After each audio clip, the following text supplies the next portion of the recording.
Dipersembahkan oleh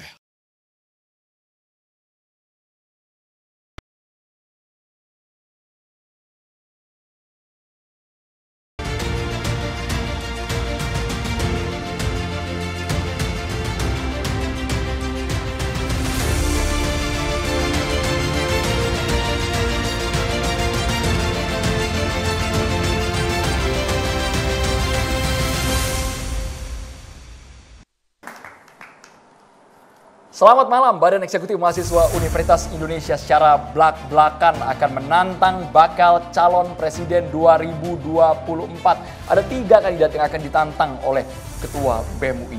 Ini apakah nyali ketiga kandidat ini teruji?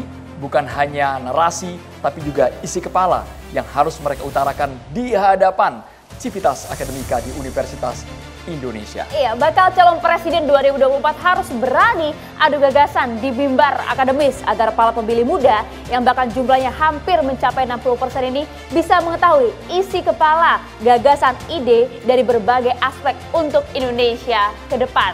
Tapi nanti kita uji coba dulu di meja catatan demokrasi ya. Malam hari ini kita curi start duluan berarti. Kandidatnya. Ya kan, oke. Penasaran nih pasti ya. Tapi sebelumnya pemirsa, nanti kita juga akan libatkan mahasiswa dari Universitas Indonesia dan juga Universitas Budi Luhur Jakarta. Boleh tepuk tangannya yang lebih semangat lagi dari UI dan juga Budi Luhur. Jadi warna di ruangan catatan demokrasi malam hari ini ada yang kuning, ada juga yang biru menghiasi ya. Warna merah belum ada nih, warna merah. Ada nanti ya. Nanti ada. Kita datangkan karena kita akan coba uji juga gitu ya. Dalam meja catatan demokrasi malam hari ini kita akan hadirkan ada sejumlah panelis dan juga ada sejumlah kandidat. Langsung saja kami akan kenalkan satu persatu. Inilah dia para panelis kita yang akan menguji wawasan para kandidat. Ada budayawan, memiliki ciri khas yang sangat kita ingat. Ini dia Mbah Sujiwo Tejo. Selamat malam, Mbah. Dan juga ya. Ini sang penantang Baca Pres 2024. Ada Melki Sedek Huang, Ketua BEM UI. Selamat malam. Ini yang paling lantang di media sosial ya. Malam hari ini kita hadirkan langsung di dunia nyata. Berhadapan langsung dengan para kandidat. Kemudian kami juga menghadirkan ada mantan Menteri Kesehatan Republik Indonesia, Ibu Siti Fadila Subari. Assalamualaikum, selamat malam Ibu Siti. Satu lagi, kursinya masih kosong, kabarnya sedang menuju ke meja catatan demokrasi. Ada Bung Haris Azhar, nanti aktivis HAM akan kami libatkan juga berinteraksi dengan para kandidat. Apakah betul 3 kandidat Baca Pres datang malam hari ini, Maria? Kita langsung panggil tanpa lama-lama. Kita akan panggil kandidat Baca Pres 2024 yang diwakili oleh para pendukungnya gitu loh, Bro. Kirain datang langsung Anies, Ganjar, Prabowo malam hari ini, kirain langsung datang ke studio. Tunggu 14 September nanti di UI, ya kan? Baik. Langsung aja kalau gitu kita panggil satu persatu. Ada Bang Willy Aditya, politisi Partai Nasdem, pendukung Anies Baswedan. Tepuk tangannya boleh lebih meriah lagi? Monggo, silakan Bang. Selanjutnya, ini merupakan pendukung yang juga merupakan partai pengusung dari Ganjar Pranowo, politisi PDI Perjuangan. Selamat malam, Bang Andreas Barera. Bang. Satu lagi Maria ya. Sudah 2. Satu lagi kalau gitu langsung kita panggil dia, Bang Andre Rosiade, politisi Partai Gerindra, pendukung Prabowo Subianto. Lagi viral ini. Viral. Followers pemilih mudanya lagi banyak, kita buktikan malam hari ini. Mantunya pemain bola timnas, udah pada tahu semua ini ya. Ketiga kandidat kita harus kemudian bersiap begitu ya, menghadapi berbagai pertanyaan gencaran dari para panelis kita pada malam hari ini. Baiklah, Bang Andre, Bang Andreas dan juga Bang Willy sudah siap semua malam hari ini?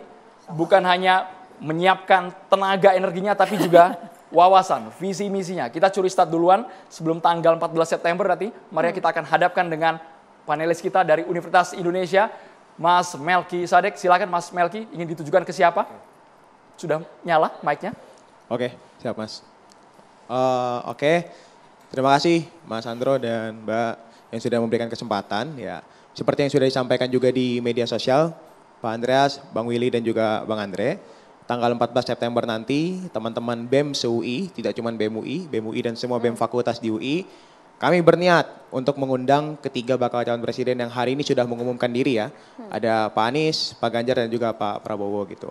Alasannya simpel, karena menjelang pemilu 2024, kami sebagai generasi muda melihat udah mulai agak keruh dan jenuh nih. Kita tiap hari cuma dipertontonkan bongkar pasang capres-cawapres, kita cuma dipertontonkan bagaimana koalisi itu saling negosiasi yang mungkin saja hasil negosiasi tersebut ya tidak mungkin diumumkan semuanya pada publik gitu.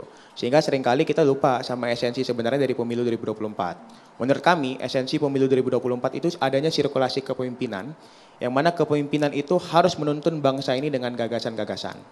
Kami rasa itu harusnya menjadi esensi dari pemilu 2024. Dan kami rasa tempat paling tepat untuk mengemukakan gagasan-gagasan dan bertukar tambah argumentasi dan wawasan, kami rasa paling tepat adanya di kampus. Gitu. Tapi sejauh ini kampus UI seberapa siap untuk kemudian menggelar adu gagasan 3 baca pres tersebut?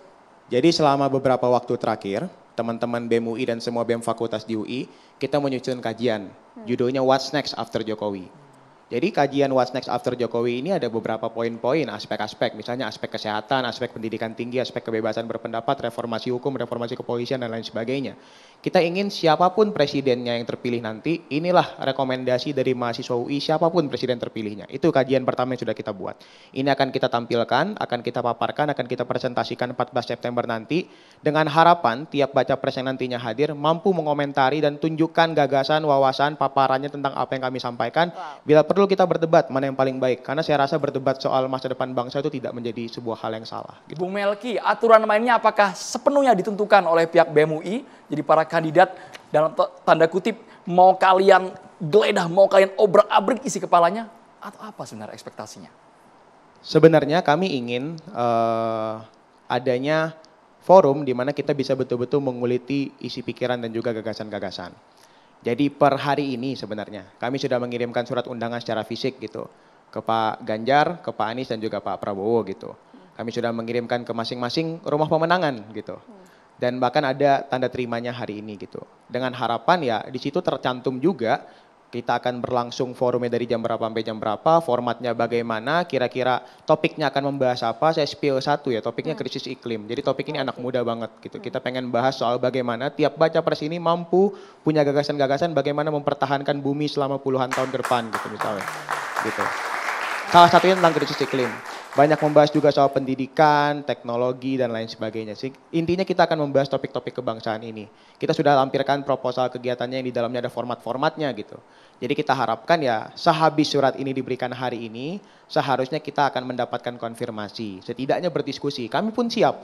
Jika hari ini kemudian surat itu kami berikan secara fisik, jika besok atau lusa atau beberapa hari ke depan kami diundang untuk hadir ke tiap baca pres untuk menjelaskan visi, misi, dan tujuan kami mengadakan program ini, kami siap untuk jelaskan. Belum ada yang respon sama sekali? Sampai hari ini belum ada yang respon, oke Melki, oke BEM UI kami akan datang 14 September. Belum ada. Jadi siapa tahu ketiga orang yang hari ini hadir mampu mewakilkan hal tersebut Mas.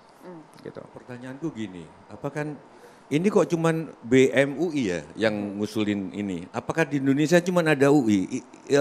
UGM kemana gitu loh? UGM enggak? UGM juga akan menggelar UGM juga informasinya. ngadain. Tapi kan tetap duluan UI, kenapa gak lebih dulu lagi gitu? Apa ITS masih ada juga? Masih ada? UNER masih ada? Masih ada. Kenapa semua. kok cuman UI yang maju? Itu pertanyaan begitu. Unpad, Undip masih ada ya Masih Maria ada ya? dong. Alumni ya? Tapi masih ada kan? Masih ada. Masih Oke, ada, ya udah Masih oke. eksis semua Oke. Mbak itu. Mbak. Universitas Diponegoro juga masih ada? Masih ada. Terus kemana itu? Kemana mereka? Ada Bang, setia juga mereka udah komunikasi sama Oke. BEM UI, gitu. Nanti Berarti akan masih muncul ada. ya baca pres ini jangan. Karena kami yakin karena dari BEM UI itu punya koordinasi dengan BEM SI seluruh Indonesia. Bagaimana sebenarnya koordinasi komunikasi teman-teman dengan BEM SI ini? Kenapa tidak betul kata Mbak Tejo tadi? Forumnya Jadikan mengakomodir satu, semua BEM seluruh Iya, Indonesia. maksudku Iya. gitu. Enggak, aku pikir sudah enggak ada mereka gitu. Tapi kampusnya masih ada kan? Enggak, kampusnya masih ada mereka. Masih ada. Oke, Mas. oke. Iya. Sebenarnya bukan tidak berkoordinasi. Kita setiap kali membuat kegiatan, setiap kali mengawal isu pastinya berkoordinasi kan. Dan ketika BEM UI bilang BEM UI ingin mengadakan program adu gagasan ini Mas gitu. IPB masih ada? Masih. Bahkan UGM ingin buat sarasehan untuk tiap ini kan, tiap baca pres gitu nanti pas masa kampanye. Begitupun UNAIR, begitupun apa. Karena menurut saya sih yang paling penting bukan ini hanya ada di satu kampus, tapi semakin banyak kampus yang menyelenggarakan artinya semakin sering baca pres ini mengadu gagasan. Itu Ya. lebih penting. Gitu. Oke. Artinya hingga saat ini masih belum ada konfirmasi ya dari ketiga baca pres ini karena undangannya juga baru dikirim. Tapi Sebenarnya tantangan terbukanya kan sudah dari beberapa hari yang lalu Mbak. Tantangan terbuka nih kita sampaikan ke media. Silakan datang ke UI jika betul-betul berani tunjukkan gagasan dan lain sebagainya. Pak Anies melalui akun Twitternya bilang siap yuk kapan gitu kan. Pak Ganjar juga beberapa kali menyampaikan argumentasi, iya nanti kita debat gitu. Pak Prabowo pun lewat beberapa jubirnya bilang siap dialog-dialog di kampus. Jadi kami rasa ini angin segar, angin positif. Kami mengundang, betul-betul mengundang. Karena kenapa? Bagi kami ini penting agar anak muda itu betul-betul paham esensi pemilu. Jangan sampai kita ngomongin soal koalisi aja. Kita ngomongin soal bagaimana hari ini pasang tintanya di jari yang mana dan lain sebagainya. Yang paling penting tuh gimana tiap baca pres ini bisa punya gagasan-gagasan agar pemilik Indonesia nih angkatan kita loh Mbak, 20, 30, 40 tahun ke depan. Bagaimana mereka bisa ngomongin gagasan soal itu. Bung Melki, sebelum kita masuk ke narasi para bakal calon presiden yang malam hari ini diwakili, kami ingin tahu, sesungguhnya apakah BEM UI ini dalam tanda kutip supaya narasi tidak liar juga ya, Maria di luar, ditunggangi, ada yang mengarahkan, ada nggak sebenarnya? Saya rasa menunggangi atau diarahkan sampai hari ini belum ada ya Mas ya. Belum ada dan tidak akan pernah ada jawabannya. Kenapa? Karena betul-betul kami mengadakan ini berdasarkan niatan kami sendiri, itu yang pertama. Yang kedua, ya karena kami keruh dan jenuh aja sebenarnya selama ini. Jadi ini bermula dari waktu itu ada seorang wartawan menanyakan, bagaimana Mas menyikapi putusan MK yang terbaru, boleh kampanye di kampus? Saya baca putusan MK-nya, tidak ada satupun frasa yang memperbolehkan kampanye di kampus, tidak ada. Tapi tiap institusi pendidikan diperbolehkan untuk mengundang calon presiden dengan tanpa atribut kampanye, itu pertama. Yang kedua saya sampaikan, justru ini harusnya jadi celah bagi tiap perguruan tinggi untuk bisa memoles dan memberikan gagasan-gagasan. Saya melihat fenomena perguruan tinggi di Indonesia 10 tahun terakhir sudah mulai mati. Kalau ngomongin hukum tata negara di UI tidak pernah beralih dari banyak profesor-profesor yang sudah berumur gitu misalnya. Begitupun di kampus-kampus lain ngomongin ekonomi, ngomongin teknologi, ngomongin kesehatan dan lain sebagainya. Kita butuh figur-figur baru. Kampus harus melahirkan gagasan-gagasan dan saya rasa ini celah yang baik. Itu celah yang baik. Tapi seandainya jika kemudian nanti, ya kita tahu lah para baca pres ini pasti siap untuk diadu gagasan di mimbar akademis. Tapi saatnya pada 14 September nanti kemudian ada salah satu dari mereka yang berhalangan hadir. Akan lanjut nggak debatnya? Yang paling penting begini Mbak, kalau menurut saya. Ini akan menjadi tontonan bagi publik. Kita mengundang dengan tulus hati, kita mengundang dengan betul-betul berniat agar mereka menguji gagasannya masing-masing. Tidak hanya mereka ya saling menguji, mereka pun bisa berhadapan dengan mahasiswa yang setiap harinya membaca buku, setiap harinya membuat kajian untuk bisa nambah wawasan. Syukur-syukur bisa jadi topik kampanye gitu. Syukur-syukur tidak hanya di topik kampanye tapi diimplementasikan jika terpilih gitu. Jadi ini harus jadi tontonan publik. Yang terpenting bukan acaranya lanjut atau enggak, publik bisa melihat calon mana yang betul-betul mampu bertarung karena dia punya gagasan atau tidak. Gitu. Mungkin masih banyak Bung Melki yang belum tahu sebelum masuk ke Ibu Siti tadi pagi Bu Siti. Cuma sayangnya. Gimana? Silakan Ibu Siti, kami kasih kesempatan. Udah punya. Sudah menyala Bu. Cuma sayangnya kenapa hanya UI sendiri? Kenapa tidak berkoordinasi dengan perguruan tinggi yang lain, misalkan ITB, UGM. Jadi untuk berdebat itu sudah agak mateng gitu loh. Apakah pemikiran Anda itu universal apa tidak misalkan.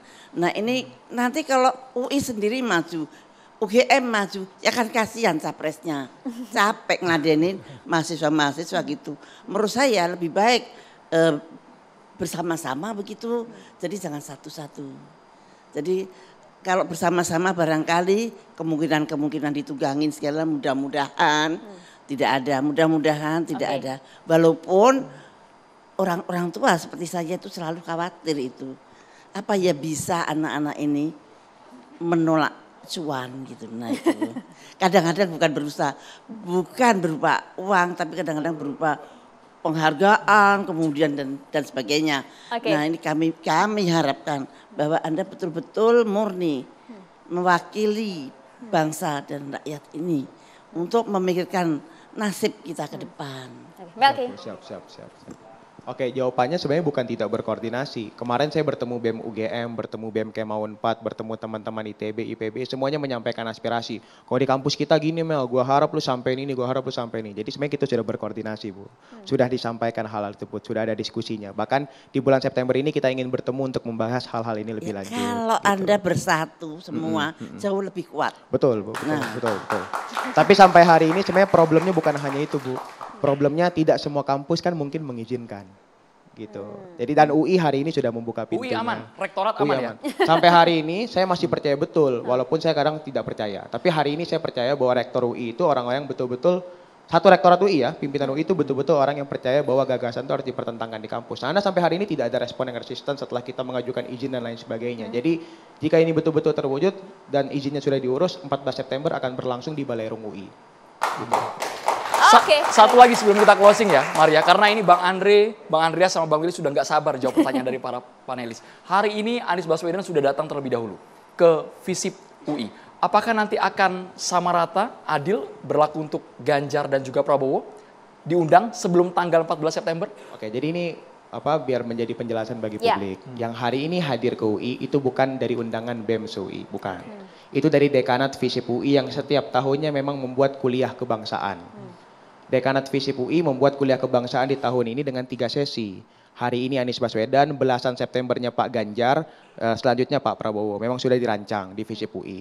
Ini bukan acara dari mahasiswa, tapi dari FISIP UI. Sesuai namanya dong, sosial dan politik ngurusin hal-hal beginian. Gitu. Itu yang pertama. Yang kedua, jadi sebenarnya acara hari ini pun tidak ada berkoordinasi dengan teman-teman BEM UI. Itu betul-betul acara keilmuan kuliah satu arah. Di 14 September nanti kita harap tidak satu arah. Tapi betul-betul bisa dialog dua arah antara bakal calon presidennya dengan mahasiswa. Itu yang pertama. Yang kedua, hari ini Pak Anies Baswedan memang mengisi acara di FISIP. Terus viral berita dia menyamper ke ruang BEM UI gitu. Ketika Pak Anies Baswedan kemudian hadir ke ruang BEM UI, pertama itu impulsif. Kedua, saya menghargai betul karena mendatangi ruang BEM UI. Yang saya ingin sampaikan kepada publik adalah ketika Pak Anies Baswedan sedang menghampiri ruangan BEM UI, kami hari ini sedang berkeliling ke rumah pemenangan Pak Ganjar, rumah pemenangan Pak Anies dan rumah pemenangan Prabowo untuk mengirimkan surat undangannya secara fisik dan langsung. Dan jika kemudian sehabis hari ini kami diminta untuk menjelaskan ke tiap bakal calon presiden formatnya bagaimana, kira-kira visi misi programnya bagaimana, kami siap untuk datang ke tiap bakal calon presiden. Oke, kalau gitu. UI, nampaknya UI sudah bersiap. Apakah kemudian ketiga kandidat kita juga siap menjawab berbagai pertanyaan dari panelis? Kita tahan dulu ya Andre ya. Ada satu narasumber lagi, ini panelis yang kami hadirkan malam hari ini, Bang Haris Azhar, bisa bergabung juga? Monggo silakan. Bisa di samping Mbak Sujiwo Tejo. Boleh tepuk tangan hadirin sekalian?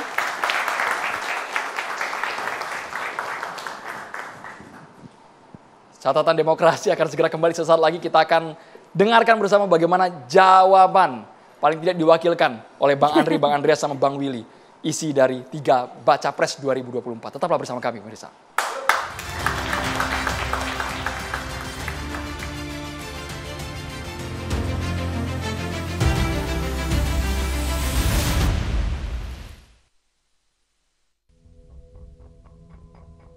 Ini hanya sarana kami untuk menilik gagasan tiap bakal calon presiden yang sudah mengumumkan dirinya, melihat isi kepalanya, menguji wawasannya, sehingga harusnya mereka menjadikan ini sebagai tempat, ajang untuk membuktikan kepantasan dirinya sebelum mencalonkan diri. Kami menyambut baik kepada BEM UI yang sudah mengundang. Ini adalah saatnya bagi masyarakat untuk melakukan penilaian secara objektif.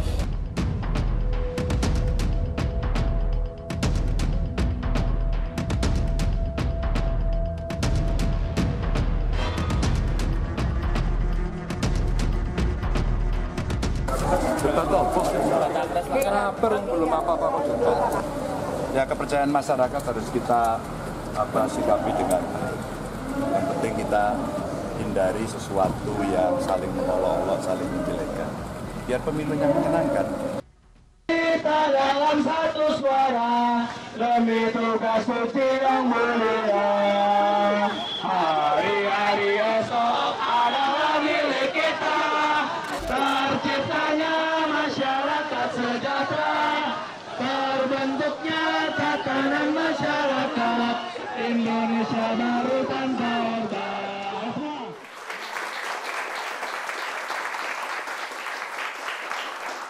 Baiklah, sudah tak sabar nampaknya kalau gitu langsung saja kita mulai debat pada malam hari ini. Bung Willy, Bung Andreas sudah bersiap semuanya? Sudah siap semuanya? Siap. Oh, sudah bersiap. Oke, kalau gitu kita akan mulai melihat apa pertanyaan yang bisa disampaikan kepada para kandidat dari panelis kami. Kita mulai dari isu lingkungan. Silakan, Bu Siti Fadila. Ya, Assalamualaikum warahmatullahi wabarakatuh. Waalaikumsalam warahmatullahi wabarakatuh. Ini pura-pura capres semua ya, pura-puranya. Ini wakil-wakilnya. Kita semua tahu pengalaman kita akhir-akhir ini bahwa kesehatan adalah ketahanan nasional kita. Dan kita semua mengalami bagaimana terpuruknya ketika kita dilanda pandemi COVID.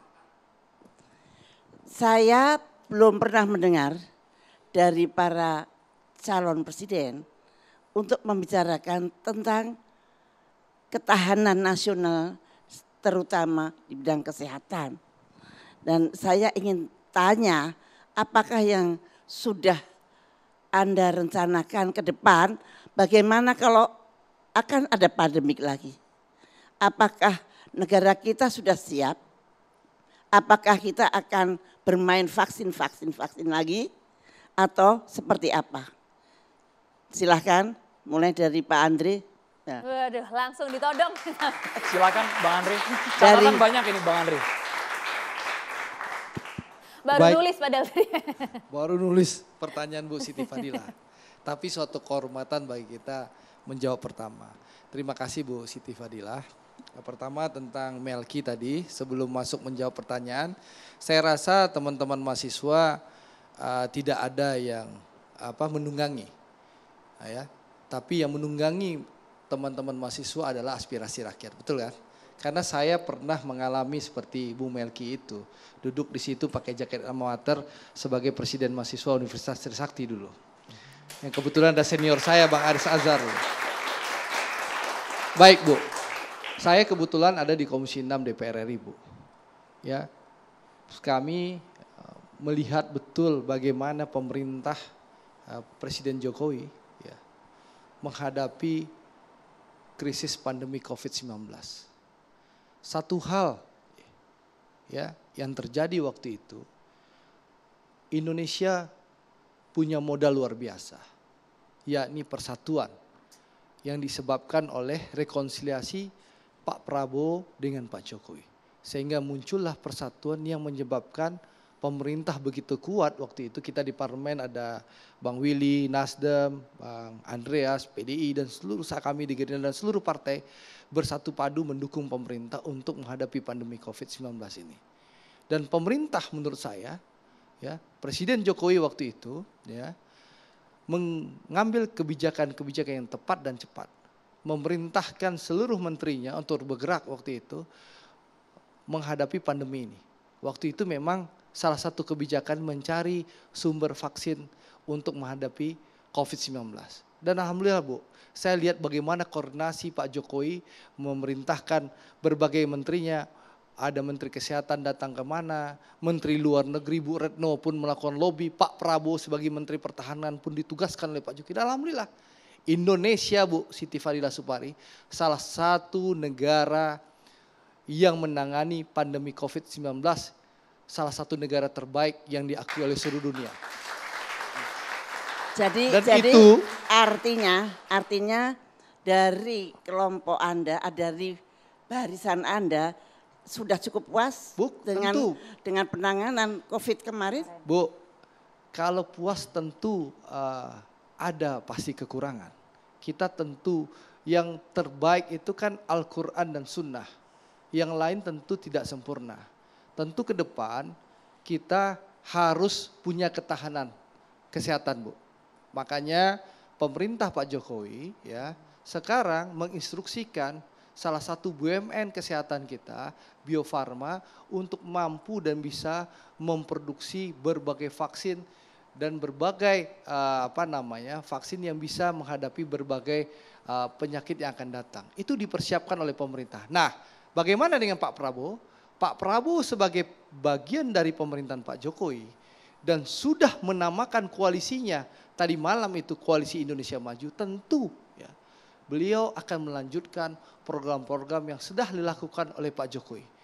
Ya, tapi tentu sekali lagi program-program itu sudah baik secara garis besar.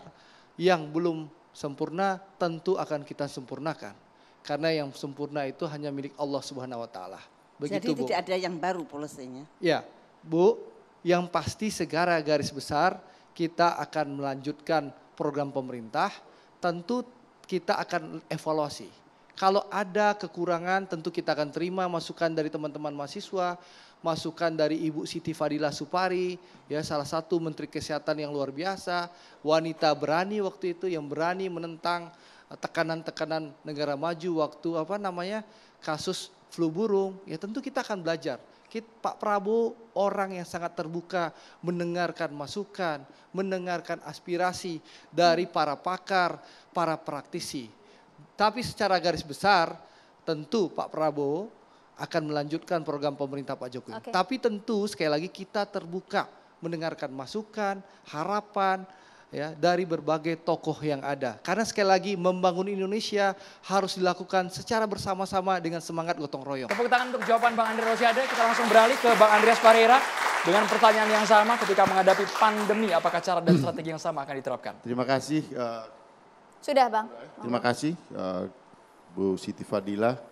Sebelum saya ingin juga merespon Melki, saya kagum, luar biasa Anda memberikan argumentasi tentang pentingnya debat capres di kampus. Dan saya kira ya kontestan Ganjar pasti siap. Karena Diwakilkan ya.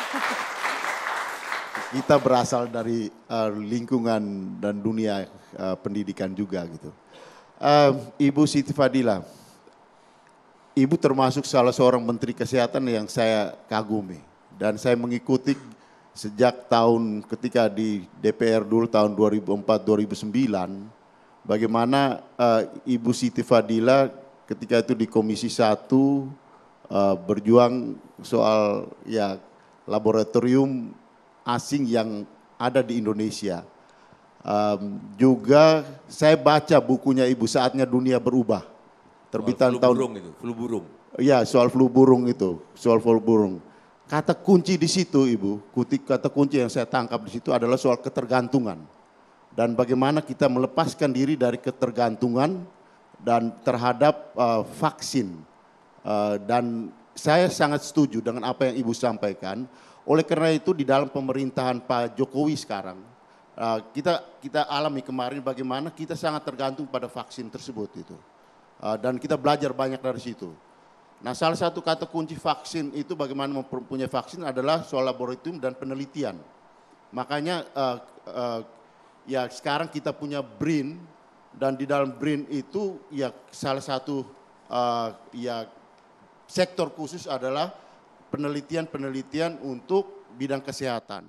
Dan pemerintahan Pak Ganjar ke depan tentu akan melanjutkan apa yang sudah dilakukan, dan BRIN itu kita tahu diinisiasi oleh ya pemerintahan Pak Jokowi ini, dan Ketua Umum kami Ibu Mega sangat mengendorse itu supaya adanya BRIN ini, dan BRIN ini menjadi core center untuk ya penelitian-penelitian termasuk penelitian bidang kesehatan.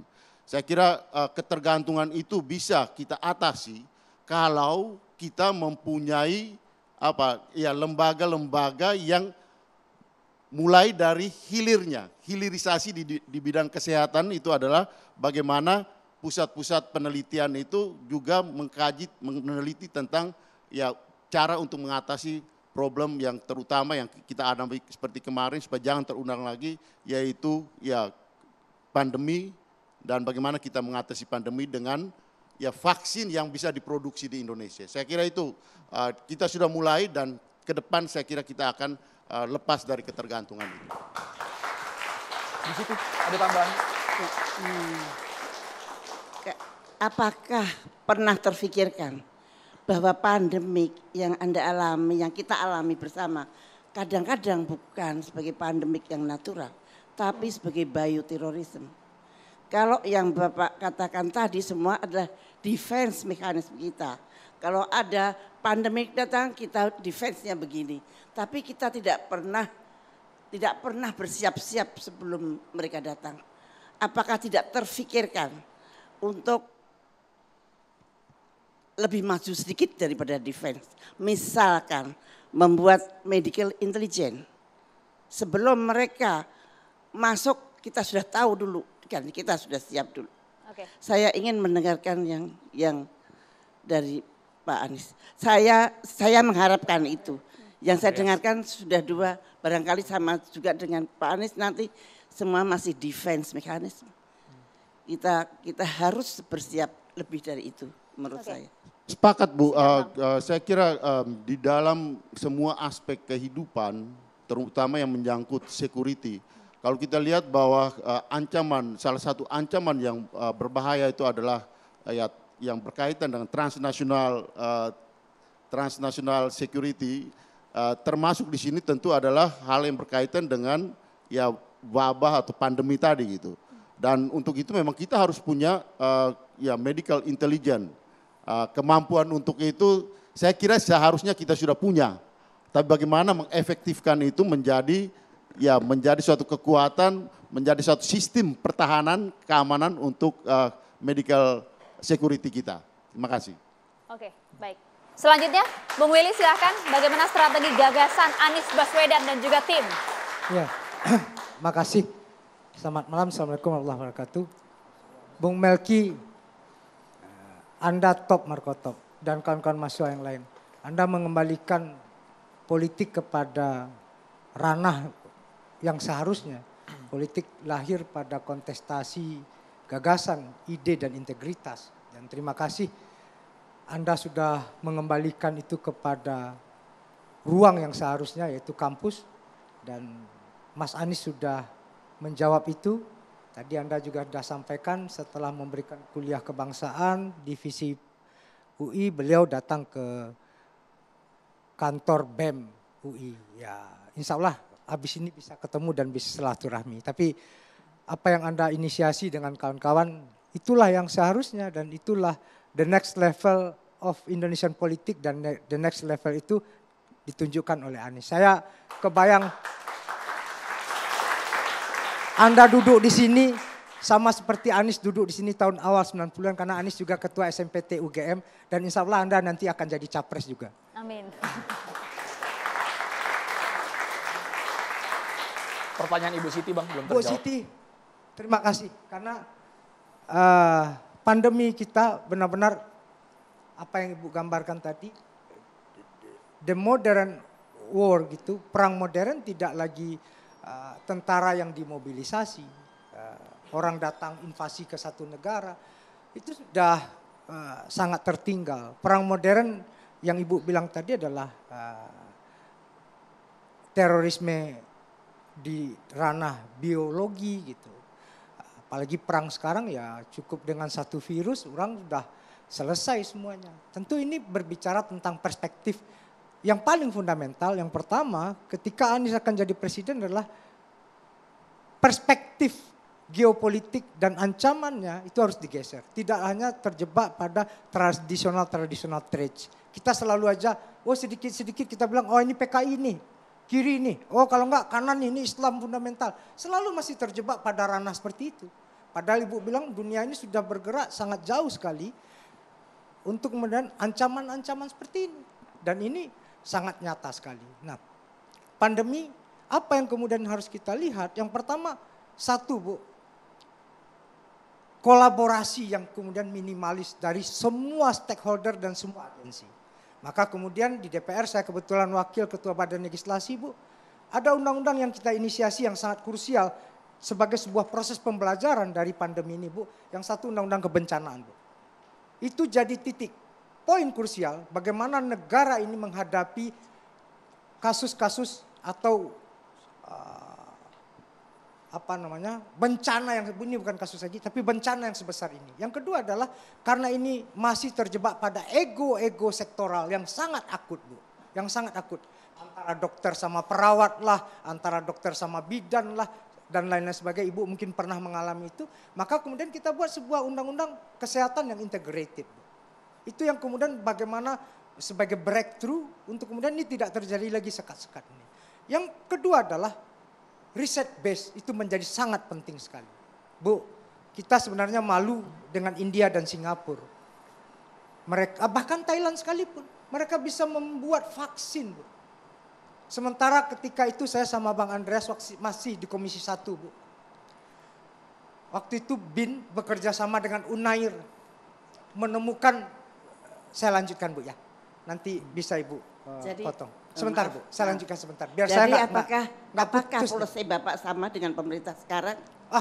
Dan gini. Anda menekankan pada vaksin kembali? Bukan, Saya belum selesai makanya. Oh ya. Waktu itu kerjasama itu melahirkan beberapa formula, tapi terkendala dengan policy, Bu. Artinya kita satu, riset base kita besar. Apa yang akan Anies lakukan ketika jadi presiden adalah memperbesar anggaran riset untuk apa? Untuk bagaimana ketahanan nasional dan next level Indonesia ini menjadi bangsa yang mengedepankan ilmu pengetahuan dan riset dalam kepemimpinan. Itu poin paling krusial ketika Anies menjadi presiden nanti. Yang kedua adalah, Bu, akses. Ibu, saya kebetulan waktu pandemi itu jadi ketua panja RUU pendidikan kedokteran. Ada bottleneck karena negara ini menggunakan UKM PPD, uji kompetensi mahasiswa program pendidikan kedokteran. 3.800 mahasiswa kita belum dilantik, Bu. Saya nangis itu, Bu. Sementara kita butuh dokter. Kenapa birokratik betul negara ini? Nah, di mana responsibilitas kita? Nah, bagaimana UKM PPD itu cuma ada di Indonesia di kolong langit nih, Bu. Di negara manapun itu tidak ada, Bu. Ini harus kita bongkar ini, Bu. Jadi saya salah satu anggota tim 8 dan garda terdepan Anies Baswedan. Ah, ini kita selesaikan ini, Bu. Jadi Anies jadi presiden tidak ada lagi bottleneck. Yang berikutnya adalah akses, Bu. Yang bisa jadi dokter itu pasti anak orang kaya. Ya. Mahal sekali. Ketika mereka Dan sekarang masih berlangsung itu masih ya uji berlangsung. kompetensi. Negara cuma bisa menyediakan melalui beasiswa maksimal 1,8 juta. Mereka butuh 1 bulan 10 juta. Sisanya kemana, Bu? Maka anak tukang becak nggak bisa jadi dokter. Akses ini yang kita akan perbaiki. Bahwasanya nggak hanya anak orang kaya atau kelas tertentu yang bisa jadi dokter. Ah, ini Anies Baswedan yang punya program. Tepuk tangan buat Bang Willy, Bang Andreas dan juga Bang Andre Rosiade. Karena yang terakhir adalah masih banyak isu Bapak-Bapak, masih ada soal HAM, kebebasan berekspresi dan juga dari aspek budaya. Sesaat lagi hanya di catatan demokrasi pemirsa.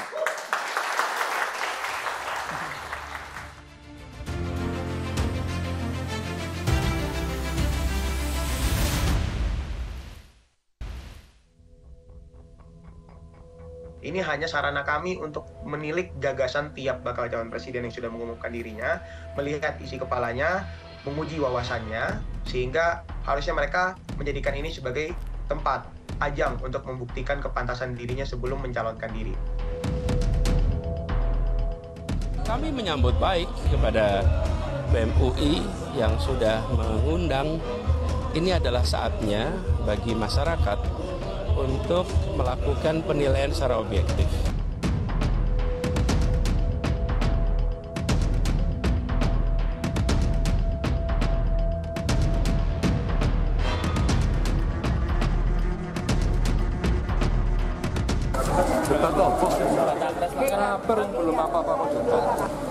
Ya, kepercayaan masyarakat harus kita sikapi dengan yang penting kita hindari sesuatu yang saling mengolok-olok, saling menjelekkan.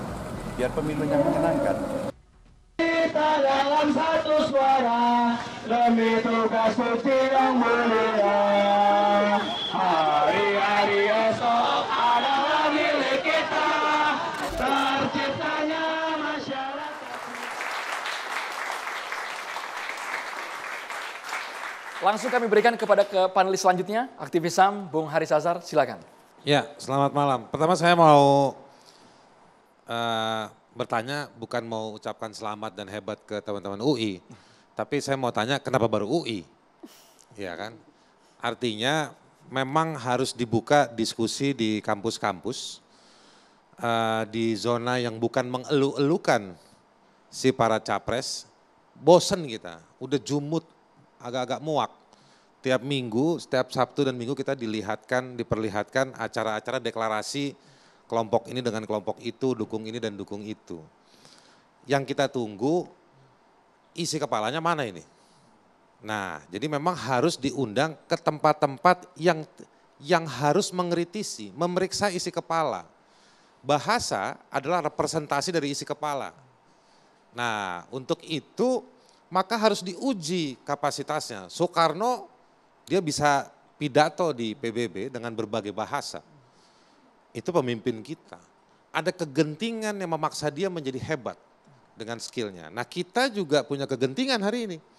Maka teman-teman kampus di UI harus hadir ada fakultas sastra berapa bahasa, ada yang dari fakultas matematika, ya. Kalau kita belajar dari mana nih, dari Plato, ya kan, nggak cuma skill, kesehatannya, alam pikirnya harus diuji semuanya. Nah, harus dihadirkan tiap minggu, ya paling tidak di setiap kampus. Dan dihujam oleh ilmu pengetahuan lewat bahasanya anak-anak muda ini yang nggak kenal takut, ya kan, untuk mempertanyakan setiap calon itu. Dan di situ kita lihat nanti, baru fair. Karena kalau kita nanti ngelihat secara sistemik, nunggu para capres ini keliling, cuma punya berapa Bang Willy? 75 hari. Indonesia ini luas.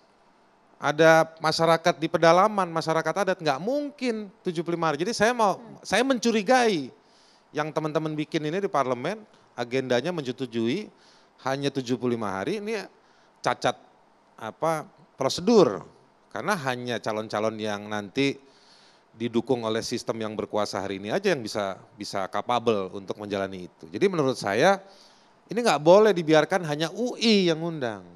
Anda punya tanggung jawab untuk memulai, mengajak, memaksa kampus-kampus lain menyiapkan kerangka ilmu pengetahuan, pertanyaan-pertanyaan kritis diuji kepada para capres-capres ini meskipun belum resmi mendaftar. Nah, itu permintaan saya kepada... Kegundahan yang sama Mbak Tejo sama Ibu Siti tadi. Tadi sudah disampaikan, Bang. Iya, makanya. Gini, Aris. Iya. Ini UI ini ngerti Indonesia enggak? Aslinya gitu loh. Kenapa kok yang ditantang tuh berdebat? Kenapa kok enggak bermusyawarah gitu aja? Gitu aja sih gitu loh. Kalau musyawarah, aku mau jawab Mbak Tejo. Kalau musyawarah, keempat itu musyawarah. kalau musyawarah itu koalisi parpol. Nah, kalau musyawarah pertanyaan kita Mbak, hasil musyawarah wapresnya siapa aja? Itu belum sepakat kan, nah itu mungkin butuh musyawarah dengan tanda kutip. Tapi kalau teman-teman ini nggak boleh musyawarah. Banyak debat itu masalahnya, kenapa kita memberhalakan debat? Banyak calon menantu itu yang sebelum itu ngomongnya bagus, begitu jadi brengsek juga gitu. Ada yang baru mantu dia. Enggak gitu loh.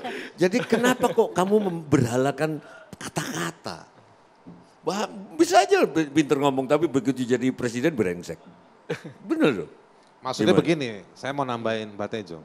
Bung Haris sekaligus bertanya ya. Iya, ada kesempatan secara bukan 24 jam. Misalnya 3 hari 3 malam, kelompok kritis itu nempel di para capres. Bangunnya, baunya, ya kan, emosinya diuji, ya kan, ketika dalam situasi tertentu. Pagi dia makannya apa, minumnya apa. Wah itu top itu. Nah jadi nggak cuma berdebat saja.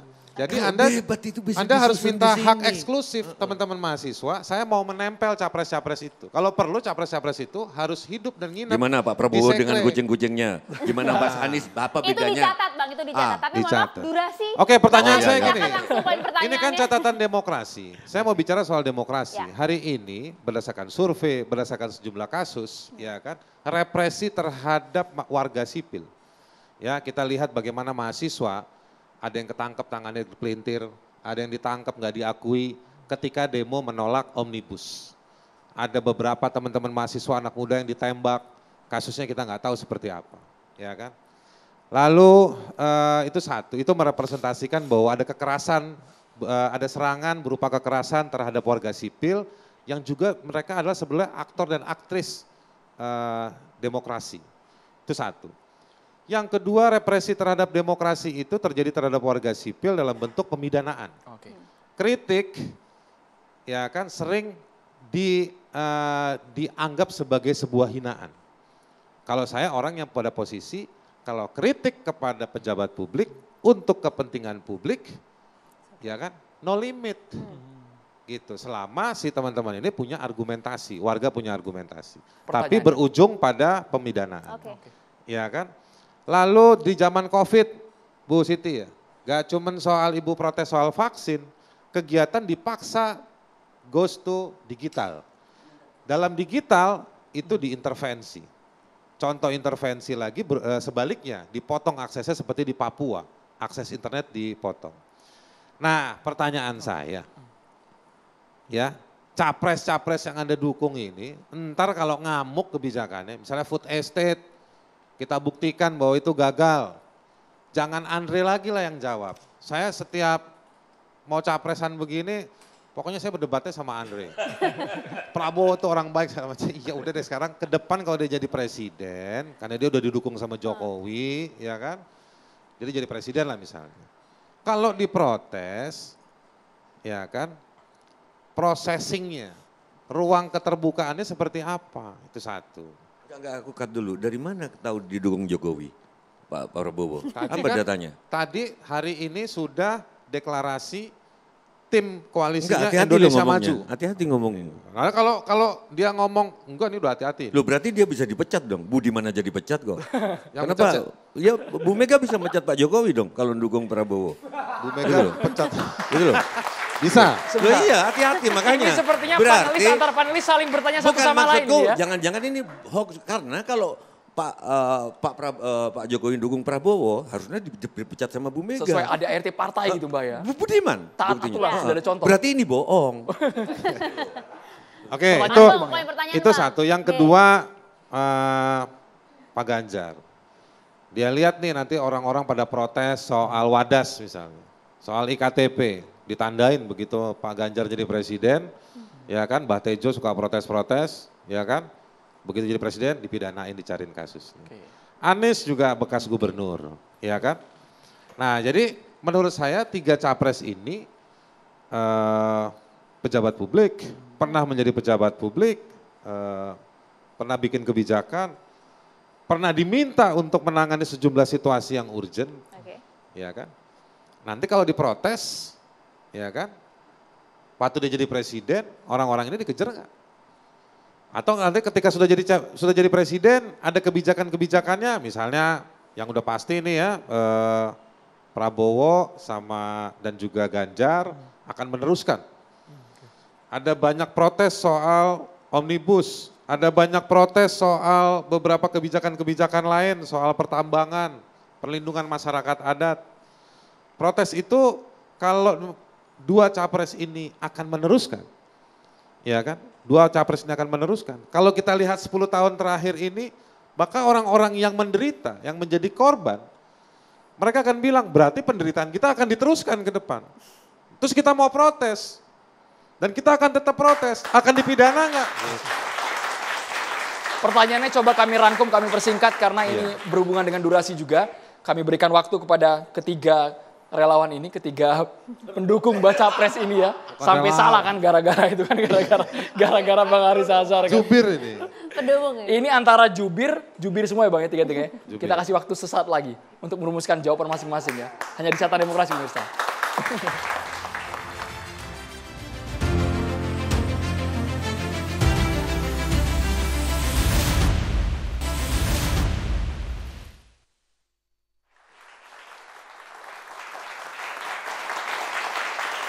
Pertanyaan Bung Haris Azhar sudah ada jawabannya Bapak-bapak, tapi kita akan akomodir lebih dahulu. Mbah Sujiwo Tejo silakan dengan pertanyaannya. Kita borong sekaligus ini. Oke, tapi aku mau ngasih tahu SOP kalau presidennya juga harus ngomong, tidak ada yang main HP. Tidak ada, walaupun itu ada instruksi nunggu, tapi lebih karena adab, karena kalau nggak main HP, enaknya kita mata ke mata itu saling natap. Problem sekarang itu kalau kita ngomong banyak main HP semua, itu aku paling anti. Oke, terus, pertanyaan gue sekarang adalah, kalau sampean jadi presiden, apakah kita akan berhenti hipokrit? Saya sebagai perokok, bukan karena merokok itu bagus, merokok itu jelek, tapi gula juga jelek. Kenapa rokok saja yang dilarang? Kenapa gula itu nggak pernah dilarang? Hati-hati gula, kasih foto-foto tengkorak itu di produk-produk gula itu loh. Kan itu membunuh. Kenapa hanya rokok? Ini ada apa? Nggak boleh masuk kampus, nggak boleh, padahal banyak kegiatan kampus yang disponsori rokok lewat yayasan. Jadi hipokrit. Kelapa itu kasih juga stiker-stiker kelapa dapat mengandung pohon-pohon kelapa jantung. Gitu kalau pemerintahnya mau oke loh. Jadi fair gitu loh Pak Barera. Saya sebagai perokok sangat tersinggung, sudah ruang smoking area pasti kayak kandang anjing. Kalau di padahal itu sumbangannya terbesar. Saya kalau di bandara sudah kayak pohon anjing itu. Tapi Tuhan Maha Adil. Karena kayak pohon anjing kecil, Mau nggak mau kita ngobrol sama orang-orang, jadi punya kenalan bisnis. Kalau di ruang nggak merokok terlalu luas, nggak kenal, nggak ngobrol. Itu satu. Masalah hipokrit, bagaimana Anda mengatasi itu? Saya bukannya menyarankan bahwa ciuman boleh ditayangkan di TV, Pak Parera, Mas Andre. Tapi harus adil. Kalau ciuman di blur, perang harus di blur. Jangan sampai anak-anak kecil tahu bahwa manusia dilarang saling mencintai tapi boleh saling perang. Gak ada lagi, kalau ciuman di blur, kalau presiden kalian siap nggak? Seluruh lempar-lemparan mahasiswa ke polisi di blur. Polisi ngelempar ke mahasiswa di blur. Karena anak-anak kecil jangan sampai melihat tuh, manusia kok bisa saling membenci. Kalau saling membenci kok kita boleh lihat. Kalau saling mencintai kok kita nggak boleh lihat. Gimana anak-anak? Gimana anak? Pada anak-anak harus dikasih tahu, manusia boleh saling mencintai. Nah, itu dua. Bagaimana terhadap isu ini yang saya catat itu dulu. Di dua itu mengatasi hipokrisitas yang nggak selesai-selesai. Bukan saya ini pembela rokok sih, tapi Pak Kardia perokok keras juga sih gitu. Tapi maksudku gula itu kasih tahu juga, kalau kalian mau sehat minum tebu. Karena tebu itu menyehatkan gulanya. Tapi begitu sudah jadi gula pasir itu membunuhmu. Kasih tuh gula-gula pasir tempelan tengkorak gitu. Dua kali itu ya Mbak Tejo ya, siap. Ini gak fair. Supaya adil Maria, kita menggunakan durasi. Satu narasumber hanya diberikan waktu durasi 3 menit. Kami hitung dari sekarang, dari Bang Andri terlebih dahulu. Silahkan Bang, jawab pertanyaan Bang Haris dan juga Mbak Tejo.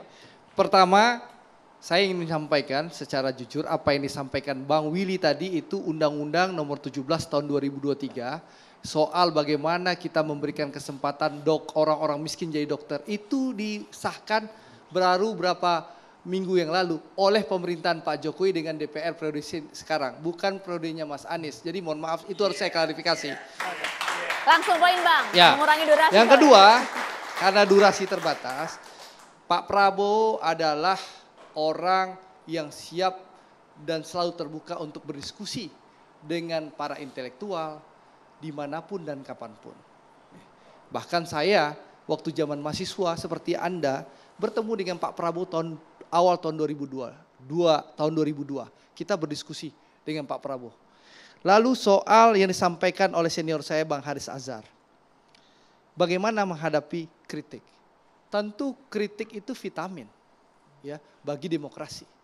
Pemerintah kalau ingin maju tentu terbuka terhadap kritik. Dan Pak Prabowo selama ini sangat terbuka terhadap kritik.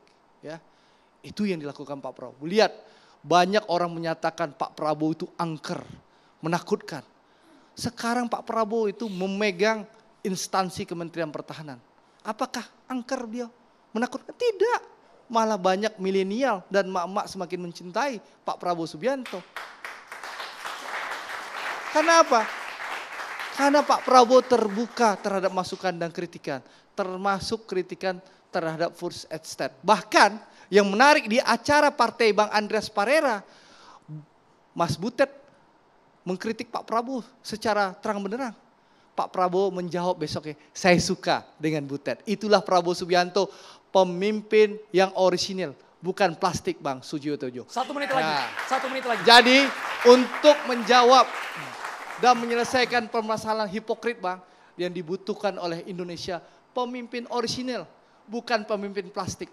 Pemimpin yang bisa bertindak, bukan bernarasi lidah 4 meter panjangnya. Terima kasih.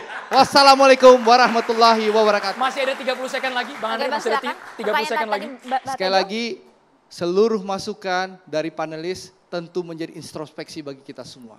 Tapi sekali lagi saya ingin sampaikan pemerintahan Prabowo 2024-2029 kalau insya Allah diberikan mandat oleh rakyat merupakan keberlanjutan dari pemerintahan Pak Jokowi sebelumnya. Terima kasih.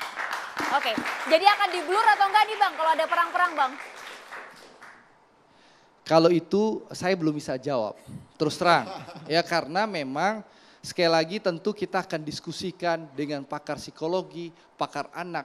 Sekali lagi Pak Prabowo terbuka masukan terhadap seluruh stakeholder yang ada. Waktunya habis, kebaikan bangsa dan negara. Jadi kita terbuka Terima masukan. Kasih, Terima kasih. Buat Bang Andreas Rosiade. Bung Andreas Parera. Oke, baik. Yang pertama tadi apa yang disampaikan oleh Bung Haris tadi. soal represi terhadap warga sipil. Ya. Ada kata kunci juga yang disampaikan bahwa ketiga capres ini atau baca pres ini adalah mantan pejabat atau pejabat dalam posisi.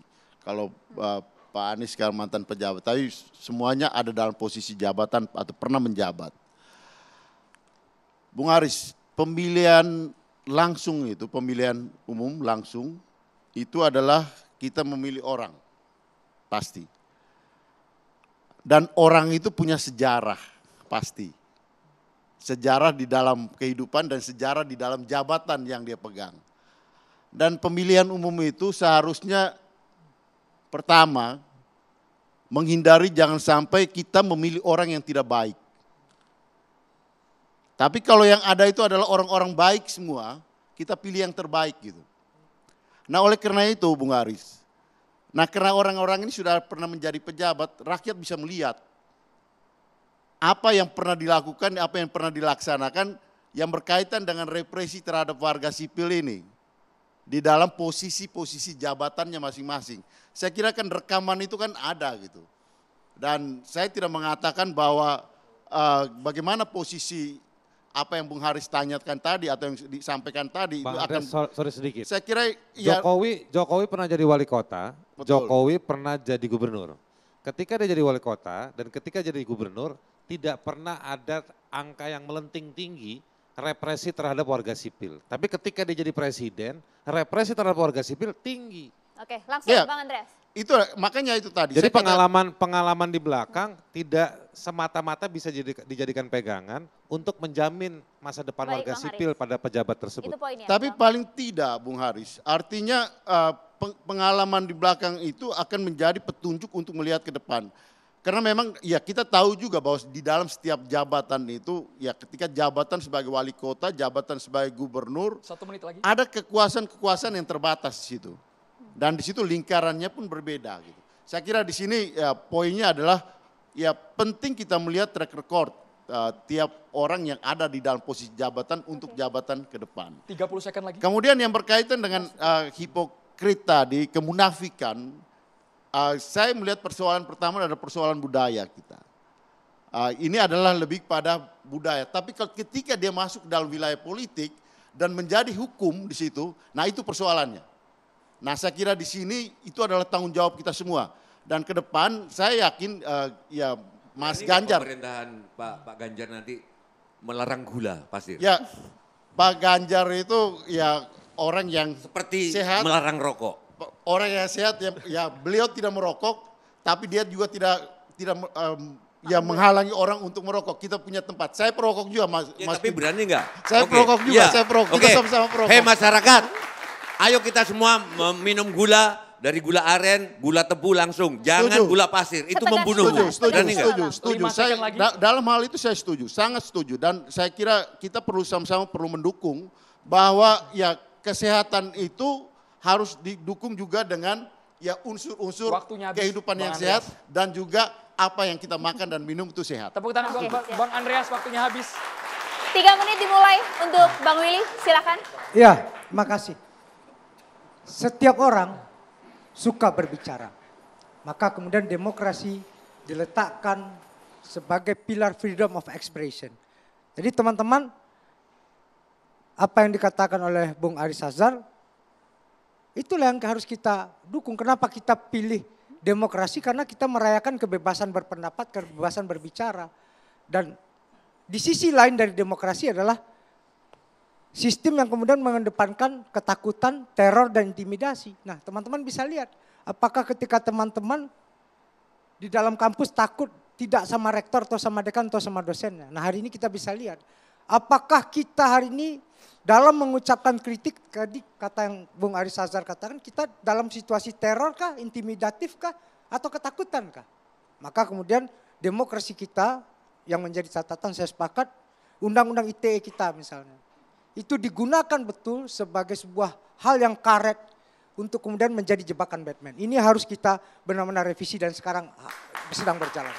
Poin kedua, apa yang dikatakan oleh Bung Haris Azhar tadi, kita hidup di situasi illiberal demokrasi. Demokrasi yang illiberal. Apa itu? demokratik dia, tapi dia tidak liberal. Kenapa? Karena aktor-aktor yang dominan dan prominent itu adalah aparatus yang tidak sivilian. Ini yang kemudian menjadi tantangan kita. Masih banyak kemudian aparat penegak hukum yang bermain politik dan lain sebagainya. Ini catatan kita. Karena kita berbicara di catatan demokrasi. Jadi Bung Haris Azhar saya sepakat itu poinnya. Dan yang kemudian untuk Simbah Tejo, saya sepakat tadi dengan Simbah. Usulan Bung Haris Azhar tadi tidak hanya debat di kampus, tapi teman-teman kampus ini biar membuktikan otentisitas pemimpin ini benar-benar emas atau perak atau loyang, pasir atau emas, suruh mereka hidup bersama sebulan dengan para kandidat itu. Ini mau berdialog terbuka itu hanya kemudian eufemisme, hanya gimmick saja atau benar-benar karakter sejatinya dialog atau tidak. Itulah kemudian teman-teman berdebat oke, dan itu bagus. Tapi bentuk untuk kemudian membongkar hipokrisi itu hidup bersama dengan Anies Baswedan, dengan Ganjar dan Prabowo Subianto. Hidup sebulan. Itulah kemudian bagaimana hipokrisi itu terbukti secara nyata. Ini orang gimmick nih, nggak dialog nih, cuma kemudian ahi aja. Emosinya stabil atau tidak? Ini orang bisa diajak benar-benar dalam bertukar pikiran secara egalitarian atau tidak? Itulah kemudian ketika Pak Karno jadi pemimpin politik menjadi panglima, ketika Pak Harto menjadi pemimpin itu ekonomi jadi panglima, Anies Baswedan menjadikan budaya sebagai panglima dalam kepemimpinannya. Terima kasih. Oke. Tepuk tangannya buat Bang Willy Aditya, Bang Andreas. Kita kasih kesempatan, Maria. Bang Melki silakan. Singkat, jelas, padat. Pertanyaannya langsung ditujukan ke siapa? Sekaligus konklusi mungkin dari BEM UI. Baik, konklusi hari ini ya. Konklusi hari ini kita pertanyaan dulu. Pertanyaan singkat, juga, boleh, secara singkat. Apapun topiknya. Bebas, apapun. Saya punya concern, tentu anak-anak muda Indonesia yang berkuliah di kampus punya concern tentang reformasi pendidikan tinggi akhir-akhir ini. Gitu.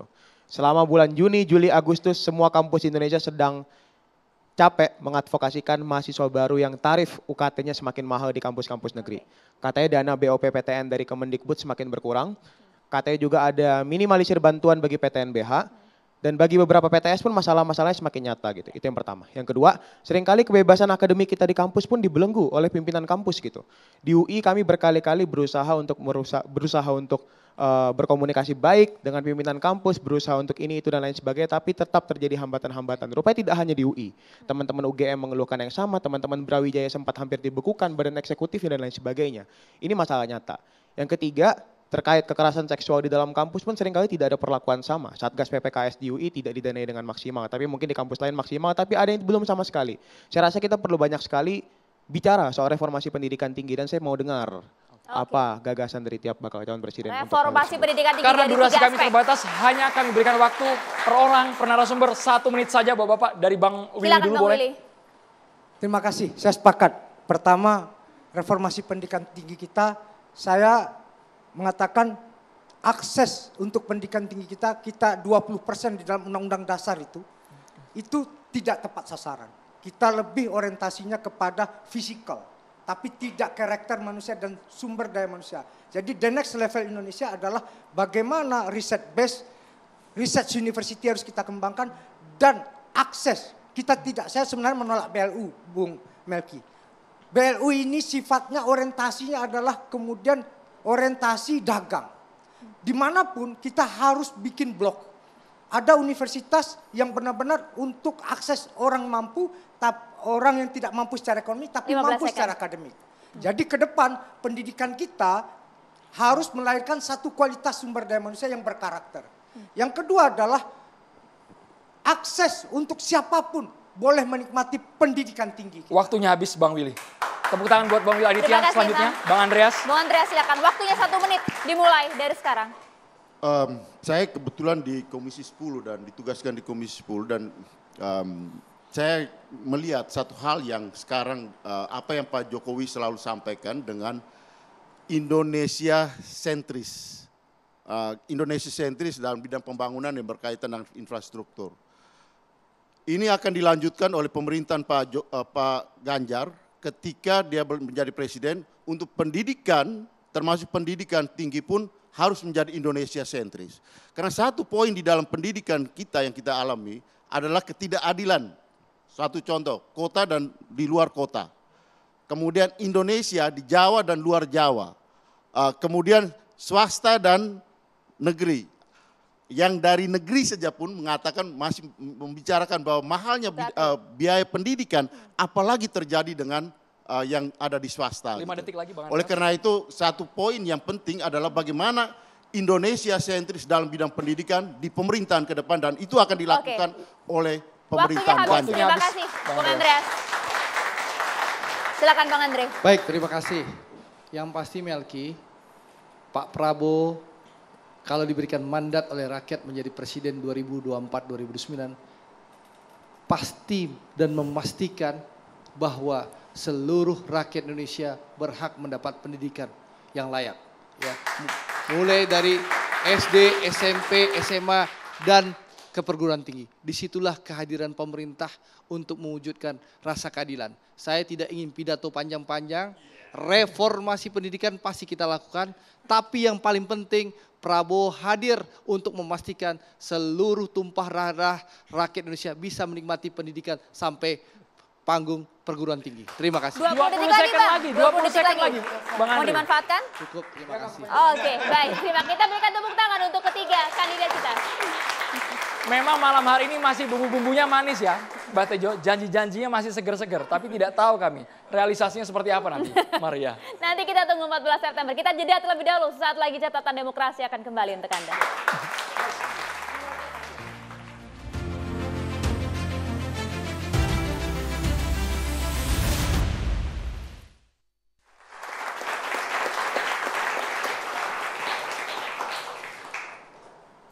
Bismillahirrahmanirrahim. Assalamualaikum warahmatullahi wabarakatuh. Alhamdulillahi rabbil alamin. Allahumma salli ala sayyidina Muhammad wa ala alihi wa sahbihi ajma'in. Amma ba'd.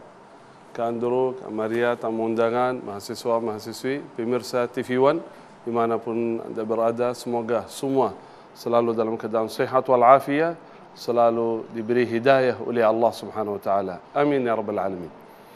Dulu ada pemimpin namanya Umar ibn Abdul Aziz radhiyallahu anhu wa ardah. Beliau lahir bukan di zaman Rasulullah sallallahu alaihi wasallam, bukan di zaman Khulafaur Rasyidin. Setelah Nabi sallallahu alaihi wasallam lebih dari 60 tahun. Tapi pemimpin yang sangat luar biasa. Diawali beliau pemimpin salah satu daerah di Syam.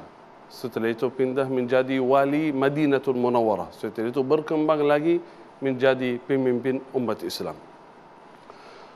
Subhanallah, enggak sampai 30 bulan, 2 tahun setengah, dia mampu mengubah keadaan umat Islam. Sampai dijuluki Al-Khalifatul Khamis, Khalifah yang kelima. Di zaman beliau, bukan masyarakatnya baik semua. Pimpinan daerah bukan baik semua. Kata ahli sirah, menjelaskan sirah beliau, kata beliau, intasyara zulm, kezaliman sangat luar biasa di zaman beliau. Tapi karena niat tulus, niat baik, ikhlas, Allah memudah, Allah menolong beliau sampai beliau mengubah keadaan umat Islam.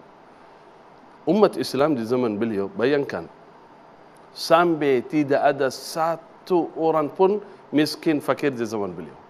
Orang yang mengeluarkan zakat atau infak, keliling enggak ada orang yang menerima infaknya.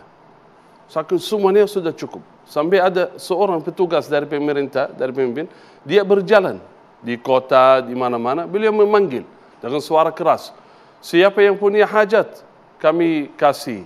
Siapa yang belum nikah, kami nikahkan. Siapa yang punya hutang, kami lunasi.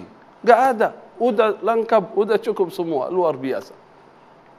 Mungkin ada yang berkata, kok Syekh enggak ada pemimpin seperti itu di zaman ini?